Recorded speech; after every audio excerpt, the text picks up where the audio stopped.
We're continuing on Shulchan Aruch Orach Chaim, Siman Nuntet, Siman Samech, the very end of Siman Samech, in Halachot of Kriyat Shema, of Tzadi Dalet Amud Aleph, of the regular pages of Mishna Berurah.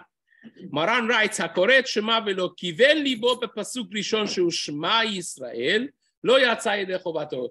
The person that says Shema and does not have a kavanah in the first pasuk is not yotze. Now, very important to note that this is a different kavanah than what Maran mentioned in Seif Dalet. There Maran says, Yesh omrim she'en mitzvot tzrichot kavanah, Yesh omrim she'en mitzvot tzrichot kavanah, and Maran paskin that mitzvot tzrichot kavanah, and hence you have to say Shema with kavanah. Now, that kavanah and this kavanah are two completely different things. Seif Dalet, Maran was speaking about a kavanah of being involved in the mitzvah deoraita of saying Kriyat Shema. The Torah commands you to say Shema. This is how we paskin according to the Rishonim. You therefore have to be mindful that when you are saying it, you're doing a mitzvah deoraita. Then there is a concept of having kavanah, meaning understanding the words that you're saying. The concept of Shema is Kabbalat Ol Malchut Shamayim and the Kabbalah of Achdut of Hashem. Those two concepts are mentioned in the first pasuk of Shema. And those are le'ikuva. That means if you didn't have that understanding, regardless of if you understand Hebrew, you don't understand Hebrew, you have to understand the first word, the first words that you say, the first pasuk, the meaning of the pasuk. If you don't understand, you're not fulfilling your obligation of saying Shema. The Ben Ish Chai writes, this is in Od Yosef Chai, in Parashat Va'era, he writes that Shema Yisrael Hashem Elokeinu, Hashem Echad, those are the two concepts that you have to have mindfulness when you say the pasuk. Hashem Elokeinu means I am accepting Hashem as my master, which makes me subservient to him, makes me his eved. That acceptance is the first concept of Shema. And then Hashem Echad, that Hashem is Yachid Umiyuchad.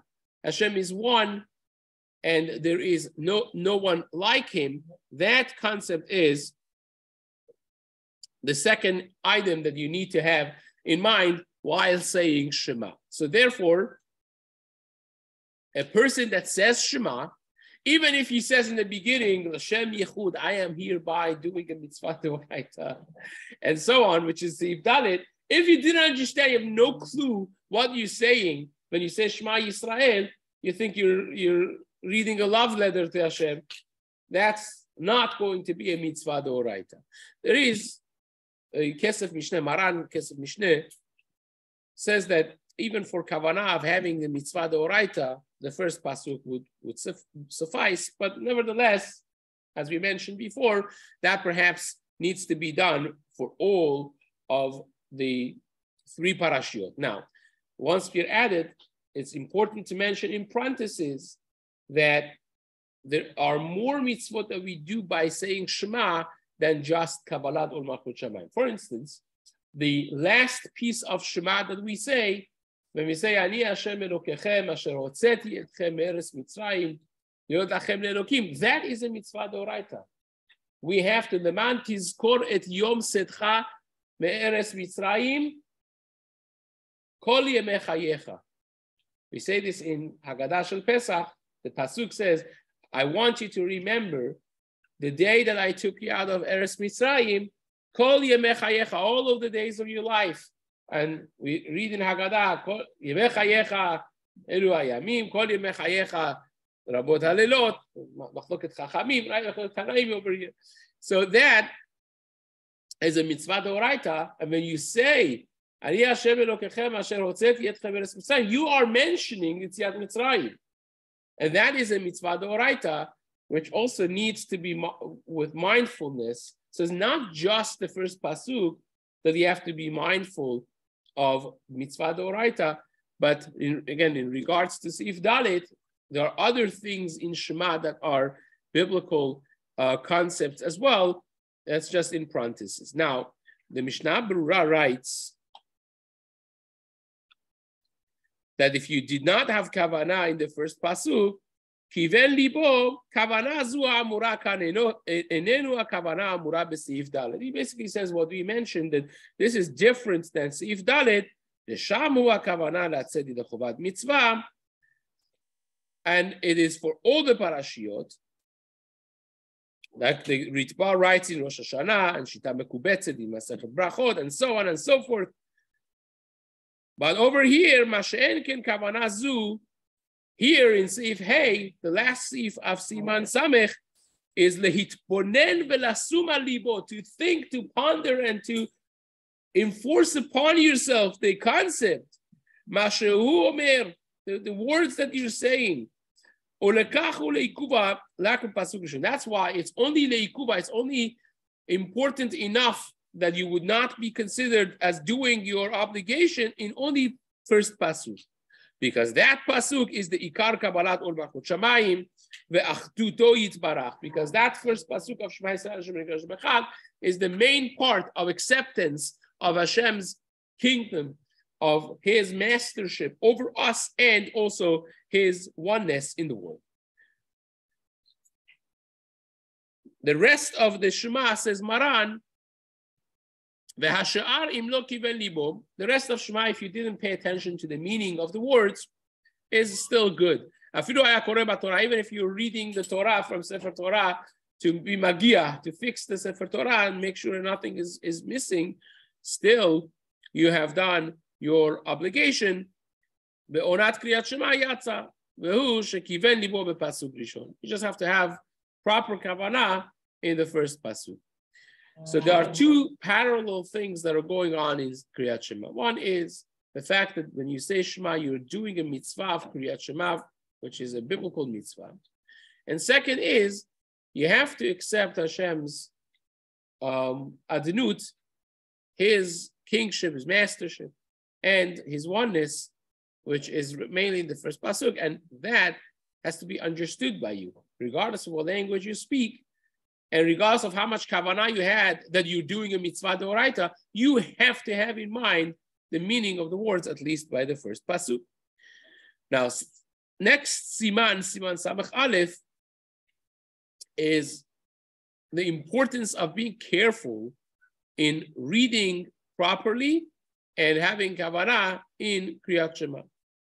So says Maran, Yikra Kriyat Shema be'kavanah, you should read Kriyat Shema with intentfulness, be'ema, be'yirah, with reverence and fear of HaKadosh Baruch Hu, be'retet v'ziyah, you're trembling, you're sweating, you realize that you are speaking to Melech Malchei HaMelachim HaKadosh Baruch Hu, you're presenting your faithfulness and you are pledging your allegiance to HaKadosh Baruch Hu, and that's no joke.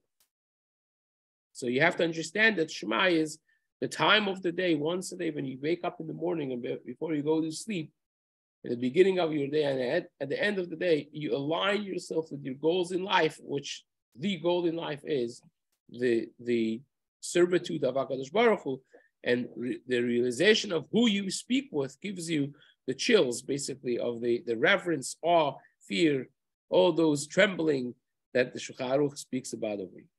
Says the Mishna Berurah, Kriyat Shema, how you call Kriyat Shema? This is talking about the entire Kriyat Shema, not just the first pasuk, but the entire Kriyat Shema should be read with kavod.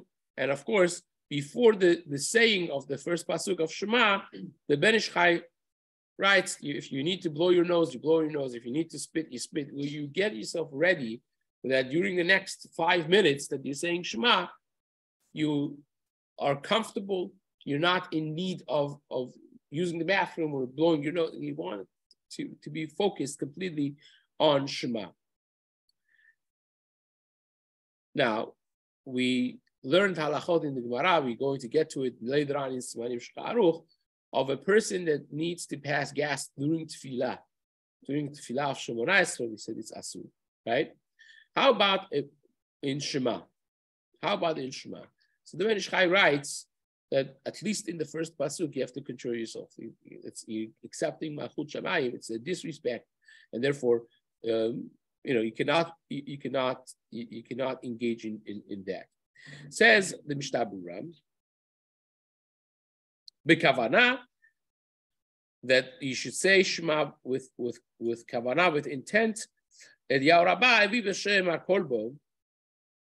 And this is really in Yerushalmi in Masechet Brachot, the end of the first parak, that in Kriyat Shema you have all of the Aseret HaDibrot. They're not directly mentioned, but they are hinted to, each and every single one of them. And because of that, when you say Hashem Elokenu, Merumaz Anochi Hashem Elokecha, Asher Hotzeticha Be'eretz Mitzrayim is the end of it, right? When it says Hashem Echad is the second commandment of Lo Yeh Lecha Elohim Acherim, no other gods, Hashem is one. And when it says Ve'ahavta is the third word of not disrespecting Hashem's name, because when you love Hashem, you're not going to disrespect His name by mentioning it in vain. And when it says Uchtaftam, that's the focusing on your own house, which is Lo Tachmod, because it says Betecha, it's your life, your house, not Beit Chaverecha. When it says Va'asafta Deganecha, is Lo Tignov, you gather, only take your produce. You're not stealing from anyone else. You don't take other people's things, right? When it says Ve'avate Mehera, talks about Lo Tirtzach, all of the things that are mentioned are listed over here in the Mishna Berurah, how you see L'Shem Kolbo, every one of the Aseret HaDibrot in the Pasuk of Kriyat, the Parashiot of Kriyat Shema. And Reb Chaim Palaji writes that because all of the Torah is encapsulated in Aseret HaDibrot, which this already Rab Sadia Gaon writes, the Ramban writes. Actually, Rab Sadia Gaon and Ramban show you in the words of the Aseret HaDibrot how exactly every one of the 613 are there.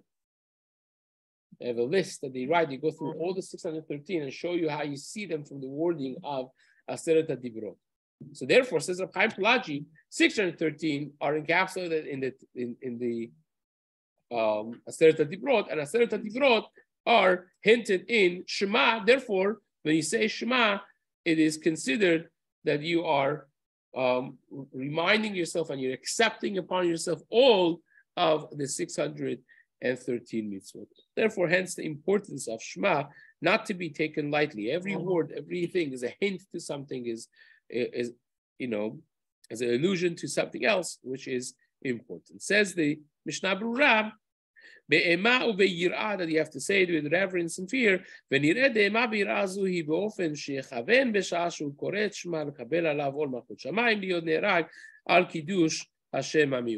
it mean? That means, says the Mishna Berurah, that you have so much love and reverence at the same time for Hashem that you accept upon yourself His yoke of kingship to the degree that you are willing and ready to be ne'erag al kiddush Hashem, to give up even your life for kiddush Hashem. That's the level of commitment that you have in Shema. When you say in Shema, when the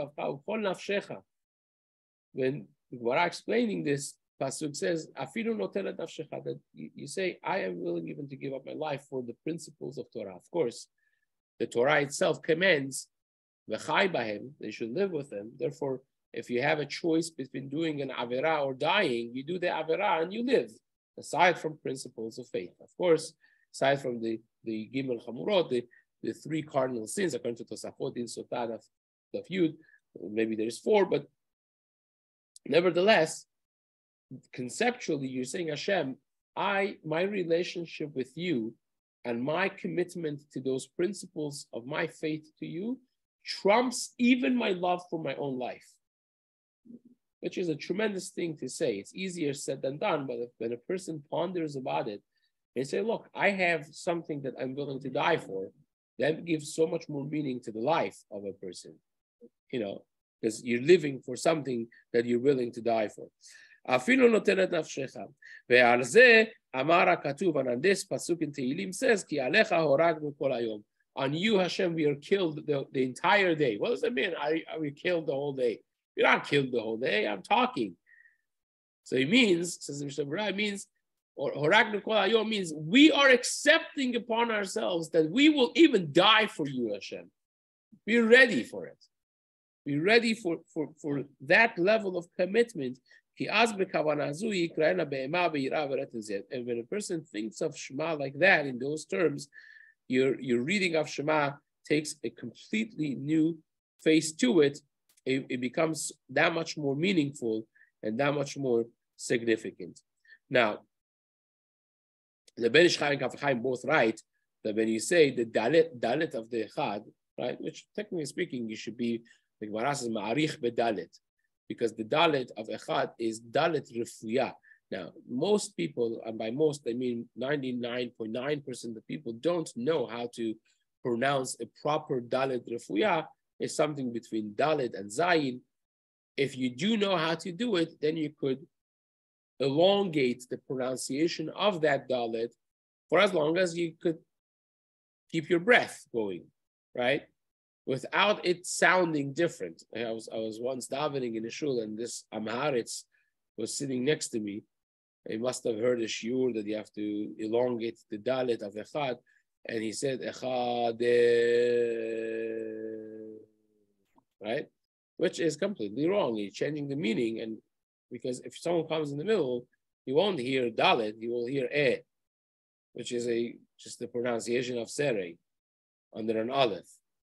That's wrong, of course, right? But if you know how to do it, then you could elongate it, and that is the time that you think of the Achdut of Hashem and the Mesirut Nefesh that you have for Him. And when a person has with wholeheartedly a kavanah of Mesirut Nefesh on Kiddush Hashem, the Ben Ish Chai and Kaf Chaim write that moment Hashem gives him a kapara on all of his avirot. Can you imagine this? Every day you have an opportunity that a person intentfully says, I am committed to Hashem to the degree that I'm willing to give up my life up for Him. At that moment, mechaprino et kol avorotav, says the Kaf Chaim, says the Ben Ish Chai. Now, the Sefer Sror Hamor, or the Kadmonim, he writes that not just that it is a mitzvah, but this will actually help that he will have the power, he will be empowered, that if Chas v'Shalom he actually needs to be Moser Nefesh for the Torah, the reason, the fact that he has accepted it upon himself, it gives him the power to do it. Now, the Gemara says in Masechet Brachot, we're going to have it upcoming, Samech Aleph, the Gemara says Rabbi Akiva, when they were combing his flesh with iron combs, it was a heart-wrenching scene to even think about it. And his students are there, and he's saying calmly, he's saying Shema. And his students say, Rabbeinu, Atkan, this is a level that's needed to be, like, you scream, say something, this is not normal. And he said, what are you talking about? My whole life, when I said, I thought, I thought that,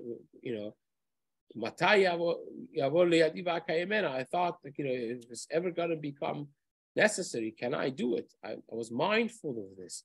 And now that I have the opportunity, this is the time to do it.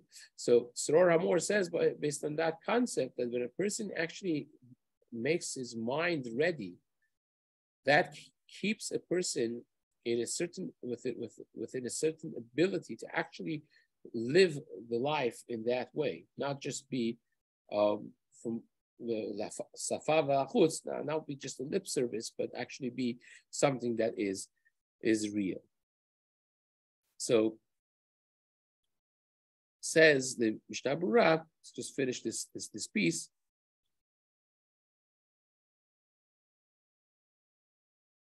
Beretet v'zia katav hatur b'shem Rav Amram leshavye inish l'kriyat Shema bechol zman dekari le kepetrol gema chadasha. Every time, says Rav Amram Gaon, every time you say Shema, you should imagine you are reading a directive from the king, a new directive. You just got a sealed personal letter delivered to you from the President of the United States, if he's alive, right? Yeah, you have it, or from someone you respect, and you're eager to read it, and you read it intensely. Says Rab Amram, whenever you say Shema, you have to imagine it's the first time in your life you're reading this document from Melech Malchei Melachim HaKadosh Baruch Hu, from King of all kings. And you think to yourself, Ilu Melech Basar Vadam, if the Basar Vadam, a regular king, Sholeach Protgema Chadasha, if he would send me a new letter, right? If you would today get a handwritten letter from the President of the United States or any other country, any mighty king, how would you open and read that book, that document? You would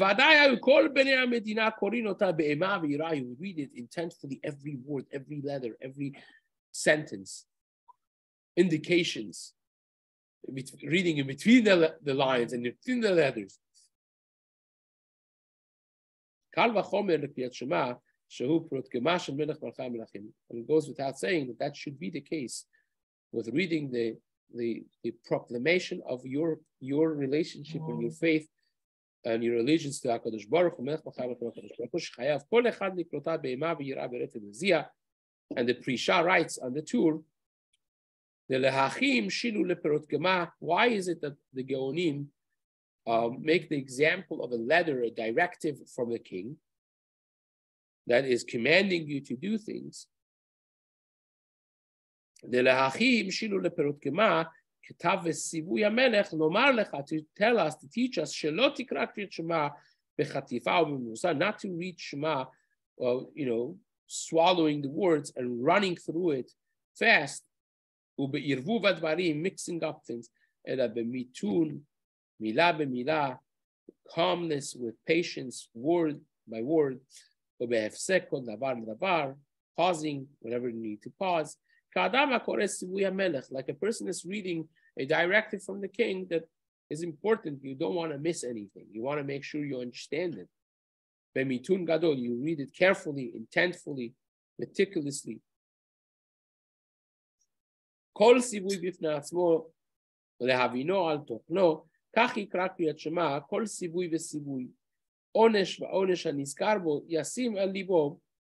Everything you have to understand them, process them differently and separately from the other ones. We have to, again, this is the pitfall of being from birth, and it's a pitfall of having a set text. If it would be the first time that you're reading the words of tefillah and you have the English translation, your tefillah will not take 3 minutes. Your tefillah will take at least 8 minutes, 7-8 minutes, probably more like 20 minutes. You're thinking about everything that you're saying, the meaning of what it means. But when it becomes a thing I do every day, so you just remember stepping forward 3 steps and then stepping back 3 steps by Oseh Shalom. That's what you remember.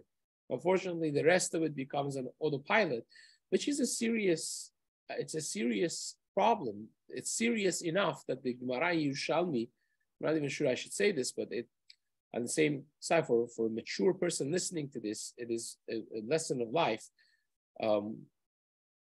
Immature person could abuse this Gemara, but the Gemara says it, the intellectual honesty of Amoraim, giving a 4th parak in Yerushalmi Brachot, the different Amoraim venting to each other how difficult it is to have kavanah in tefillah, because it's a set text, and to the degree that Shmuel says, "Well, I have to thank my natural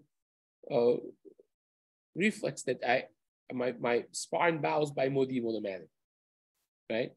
It means they were saying it's difficult. It is difficult to be mindful when you say the same exact text 3 times every day. Baruch Hashem, Baruch Hashem, we do daven and we do our chiyuvim, but it comes with a challenge. And therefore, you see so much arichut dvarim, so much words. The Mishna Berurah, other poskim, so much ink has been spilled on this one thing of please have kavanah, because it's difficult.